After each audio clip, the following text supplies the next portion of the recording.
በቅድሚያ ለለውጡ መሰረት ለሆነው ለመጋቢት 24 እንኳን በሰላም አደረሰን።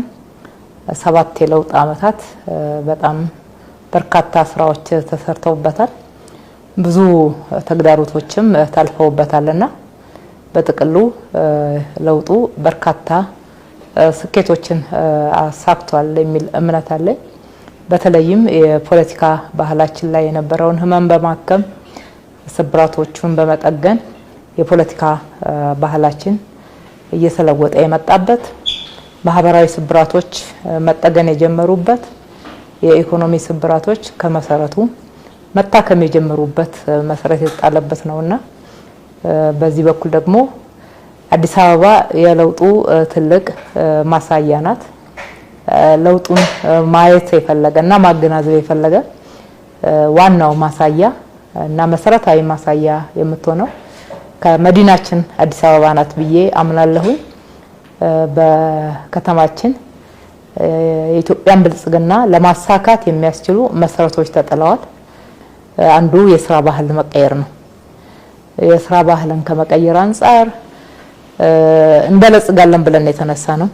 ይሄ ለውጥ ባለው ነገር ላይ መልካም ነገሮችን እየደመረ ጉለቶችን እየቀነሰ እየሞላ ጥፋትና የትላንትና ስህተቶችን ባለመድገም እነሱን እያረመ የሚራመድ ለውጥ እንደመሆኑ ለውጡ ደግሞ እንደው የተወሰነ ተደማሪ ነገር ማምጣት ብቻ ሳይሆን መሰረታዊ ለውጥ የማምጣት ጉዳይ የኢትዮጵያን ብልጽግና የማሳካት ጉዳይ ስለሆነ ኢትዮጵያን ብልጽግና ለማሳካት የስራ ሰዓት ቆጥረን በህግ እና በአሰራር እንደተቀመጠው 8 ሰዓት ሰርተን የረፍት ቀን አርፈን በዓላት በርካታ በዓላቶች አሉና አይደለ በኢትዮጵያ በዓላቶችን ቆጥረን ይሄን ለውጥ በፍጥነት ልናሳካ አንችልም።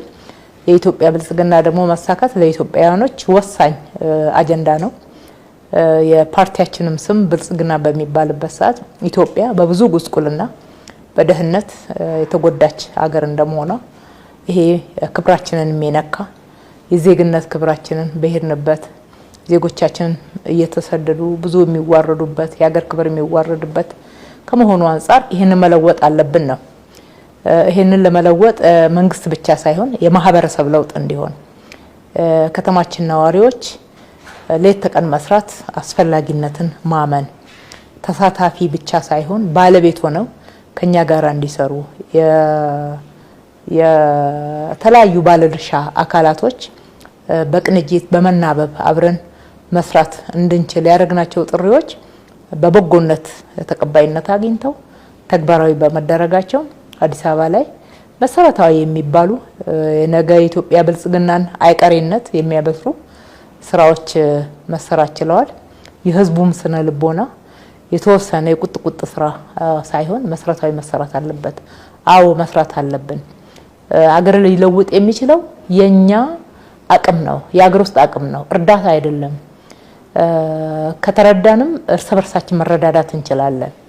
እርስ በርስ የመረዳዳትን ባህል ማዳበር፣ ውስጣቸውን ያለውን አቅም ማስተባበር፣ አጠገባችን ያለውን ሀብት አይኖቻችንን ከፈት አድርገን መመልከት እጦት እሳቤ እንጂ በእውነት ኢትዮጵያ መሬት ላይ እሴት ተጨምሮበት ተለውጦ ሰውን ተጠቃሚ የሚያደርግ ሀገርን ማበልጸግ የሚችል የሀብት እጦት ኖሯት አይደለም።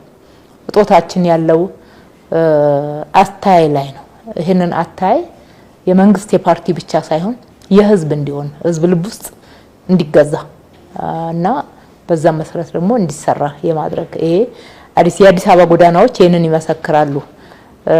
በርካታ የኢትዮጵያ ልጆች ቀንም ሌሊትም ሲሰሩ ሲለፉ ስናገኛቸው ተገደው ሳይሆን ደስ እያላቸው ሀገር እየገነባው ነው የሚል ምላሽ ሲሰጡ ስናይ ከዚህ በላይ የኢትዮጵያን የማህበረሰቡን የስነ ልቦና ለውጥ ጭምር የሚመሰክር የለም ብዬ አስባለሁኝ።